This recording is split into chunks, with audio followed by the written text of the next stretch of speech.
என்னதுமா? காலிஃபிளவர் பக்கோடா. கொஞ்சம் எடுத்துக்கிறேமா. இன்னும் கொஞ்சம் எடுத்துக்கிறேமா. அப்புறம் சோத்துக்கு என்னத்துல வச்சு தின்பா?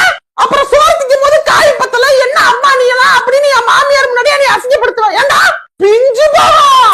நானே நல்லா என்னைக்கு ஒரு நாள் தான் சமைக்கிறேன். அது எனக்கு கூட வைக்காம தின்னு போடுறாங்க இந்த வீட்டுல. காலிஃபிளவரா? எனக்கு 2 பீஸ் கொடுங்க. இந்த வந்துட்டாரு இந்த வீட்டோட பெரிய லங்கோட லபக்கு. வாங்க சார் வாங்க. என்ன காலிஃபிளவரா? இந்தாங்க 4 கிலோ வாங்கி கொடுத்துருக்கீங்களா உங்க சம்பள காசுல?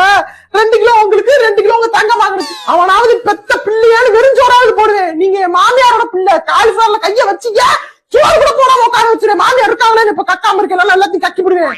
பேசாம கையை நல்லா நெஞ்சு ஏத்தி கட்டிட்டு அப்படி குத்த வச்சு உட்காருங்க. கிச்சன் பக்கத்துல வரக்கூடாதாமா. ஹலோ. உழைக்கிற மனுஷன் ஒருத்தனுக்கு இந்த வீட்டுல மரியாதை இருக்கா? ஆமா இவர் தான் உழைக்கிறாரு. நாங்கெல்லாம் இப்படி கால் மேல கால் போட்டுக்கிட்டு நல்ல ஜாலியா